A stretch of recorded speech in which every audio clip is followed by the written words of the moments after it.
नमस्कार, कड़क बात में आपका स्वागत है। और आज हम एक ऐसे मुद्दे पर चर्चा करने जा रहे हैं जिसको सुनकर आपकी भी आंखें जो खुली की खुली रह जाएंगी। मसला है, आपने अगर ये खबर आप तक अब तक गई हो कि जो डोनाल्ड ट्रंप हैं और जो अमेरिका है वो अफ़गानिस्तान से जो बगराम एयर बेस है वो वापस पाना चाह रहा है। इस घटना को मैं एक और घटना से लिंक कर रहा हूँ। कल ये खबर आई कि सऊदी अरबिया का पाकिस्तान के साथ डिफेंस डील हुआ। इसको थोड़ा और पीछे लेके चलें तो जो बांग्लादेश में जो सेंट मार्टिन जो द्वीप था उस पर अमेरिका अपना बेस बनाना चाहता था, जिसकी वजह से शेख हसीना की सरकार भी गिरी। इस हर मामले में कनेक्शन है।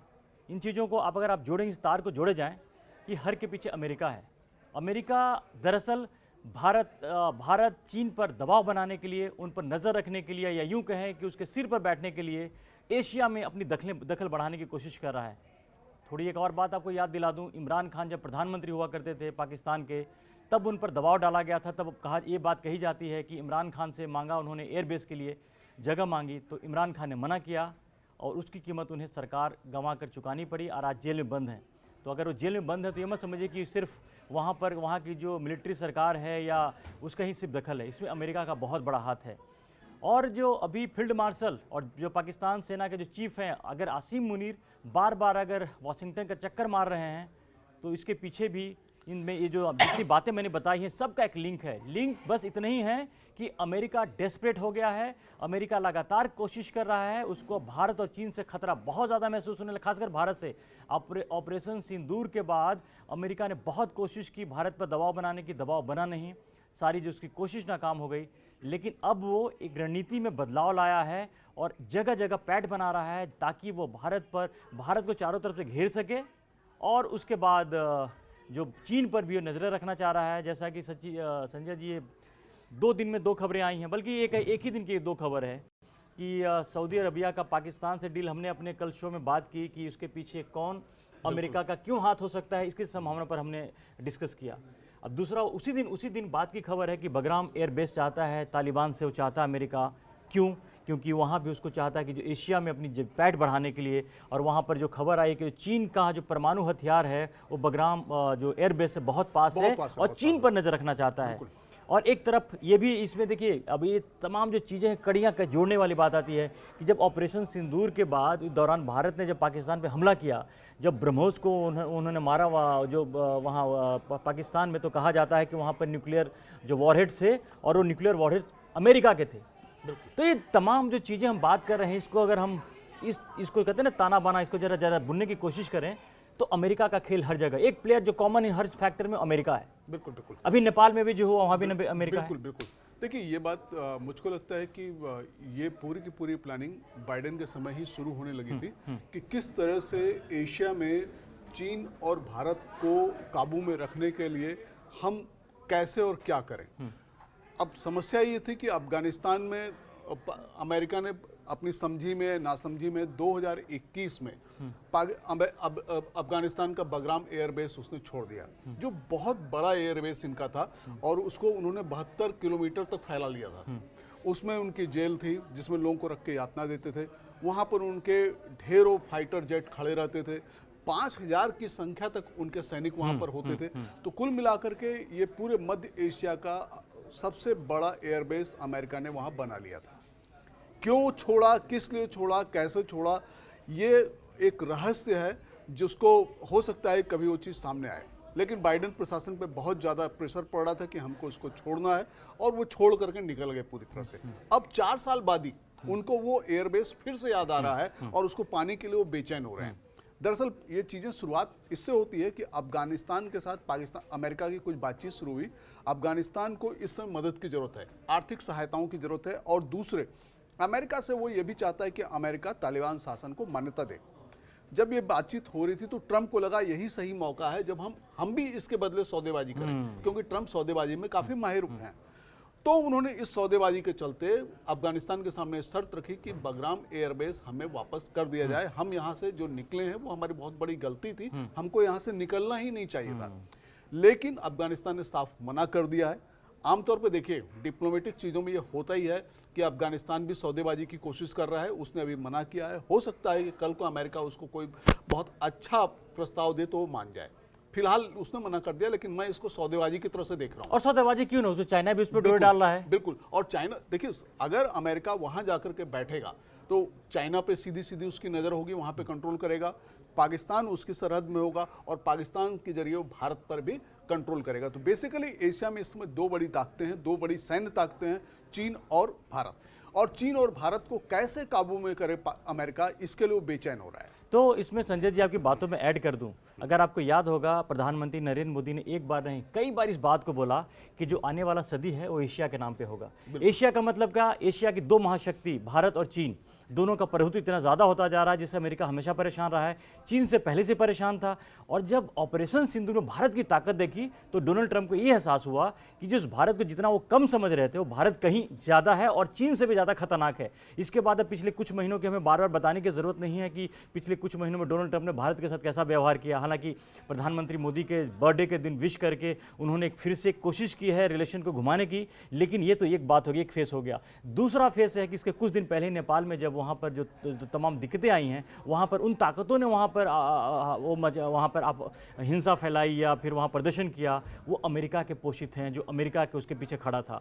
तो इससे एक बात तो होता है कि भारत का एक बॉर्डर जो है चाइना के साथ लगा हुआ है। अमेरिका को मालूम है कि चाइना और भारत के रिश्ते कभी भी उस लेवल पर नॉर्मल नहीं हो सकते जहाँ पर भारत निश्चिंत होकर बैठ जाएगा, चाइना का बॉर्डर खुला हो। एक तरफ पाकिस्तान का बॉर्डर है जिसके साथ अमेरिका खड़ा हुआ है, एक वहाँ पर हो गया। अगर नेपाल जो कि हमारा सदियों से एक सिर्फ एक पड़ोसी नहीं है, उसका हमारा कल्चर, हमारी संस्कृति, और आप ये भी कह लीजिए कि हिंदू राष्ट्र अगर की बात होती है तो इकलौता हिंदू राष्ट्र था जहाँ पर वहाँ पर राजशाही को हटा करके वहाँ डेमोक्रेसी ला गई और उसको डाइल्यूट करने की कोशिश हो रही है, तमाम कोशिश हो रही है। इस पर तो हम बाद में बात करेंगे। लेकिन ये जो तमाम जो चीज़ें, बांग्लादेश हो गया, उसके बाद बांग्लादेश में अमेरिका का प्रभाव, अभी भी बांग्लादेश जो कंट्रोल है अमेरिका कंट्रोल कर रहा है। वहाँ सेंट मार्टिन द्वीप, वहाँ पर आइलैंड में वहाँ पर अपना बेस बनाना चाह रहा था। तो आप जरा सोचिए कि अमेरिका को अचानक एशिया में इतने सारे बेसेस क्यों चाहिए।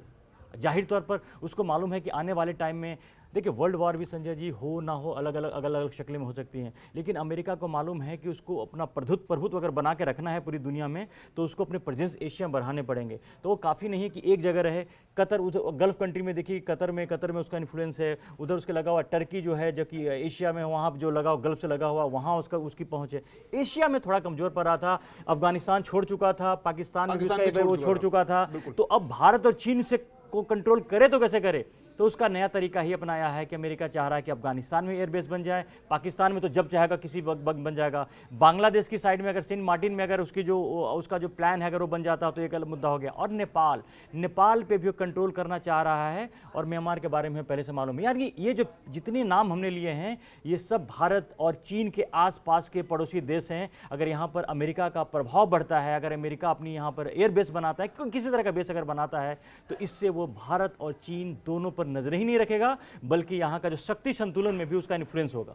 तो ये तो खेल बड़ा गहरा है। ये डीप, हम जो बार बार डीप स्टेट की बात करते हैं, तो डीप स्टेट का गेम सिर्फ ये नहीं है कि किसी देश में सत्ता बदलना, उस देश में और उसके आसपास के जो क्षेत्र हैं वहाँ भी कंट्रोल करने वाली बात है। ये तो नहीं, देखिए, ये बात एकदम सही है। और अमेरिका के लिए ये पूरा का पूरा एक इलाका ऐसा है जो चाइना महाशक्ति बनने की तरफ चल पड़ा है, और बल्कि एक तरह से आप कहिए कि बन ही गया है। भारत की सैन्य शक्ति मजबूत है, भारत भी महाशक्ति बनने की दौड़ में है।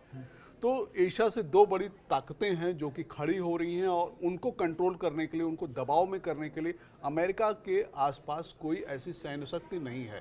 तो इसलिए अमेरिका का ये पूरा का पूरा जो मामला है, वो अमेरिका हर हालत में यहाँ पर अपना कोई एयरबेस चाहता है।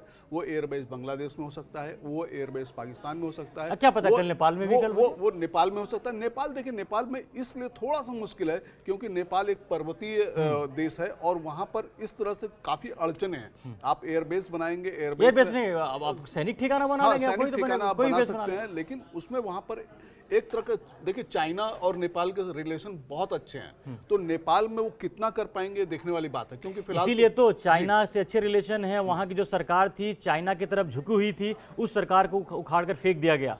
और वो वैसे तो सरकार भारत विरोधी भी था, लेकिन एक बात ये भी मान लीजिए कि अभी जो वहाँ की सरकार है, अगर हम किसी गलतफहमी में रहें कि भारत की तरफ झुकेगा, ऐसा नहीं है। वो जो ताकतें हैं, जो वहाँ जो आंदोलन हुआ, वो तमाम जो लोग थे वो अमेरिका पोषित हैं और अमेरिका के इशारे पर काम करने वाले लोग हैं। तो ये एक भारत के लिए दिक्कत क्या है कि एक समस्या ये होती है, एक तरफ चाइना, दूसरी तरफ अमेरिका, और अमेरिका के लिए चाइना, भारत दोनों। और इसमें देखिए, इस पूरे खेल में जो दो खिलाड़ी जिनको अपना फुसला सकता है, उसमें एक अफगानिस्तान है। अफगानिस्तान को मदद की बहुत पैसे ज्यादा की जरूरत है। पैसे की जरूरत है, मान्यता की जरूरत है। दूसरे पाकिस्तान की भी आर्थिक हालत बहुत कमजोर है और अमेरिका, नेपाल और बांग्लादेश को भी इसी कैटेगरी में रखिए आप। बिल्कुल, नेपाल और बांग्लादेश को हम इसी कैटेगरी में रख जरूर रहे हैं, लेकिन नेपाल से मुझको लगता है कि उतने मजबूत एयरबेस वहां पर उसका नहीं हो सकता है, वो थोड़ी सी अड़चन है।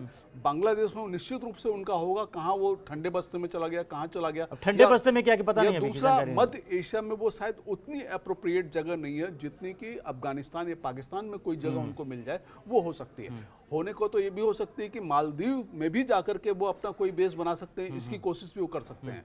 लेकिन फिलहाल अफगानिस्तान को अमेरिका की जरूरत है, अमेरिका को अफगानिस्तान की जरूरत है, और बड़े शिद्दत के साथ ट्रंप प्रशासन अफगानिस्तान में एयरबेस बनाने जा रहा है। पाकिस्तान से भी बातचीत चल रही है, देखिए उसमें क्या होता है। मुनीर यूं ही बार बार अमेरिका नहीं जा रहे हैं। तो एक बात तो साफ हो गया है कि जो अमेरिका है, एक चीज़ और कॉमन फैक्टर इसमें है कि जितने देशों के नाम लिए गए हैं वहाँ पर चीन ऑलरेडी उनको लुभाने की कोशिश कर रहा है, चाहे अफगानिस्तान हो या नेपाल हो या बांग्लादेश हो या पाकिस्तान हो।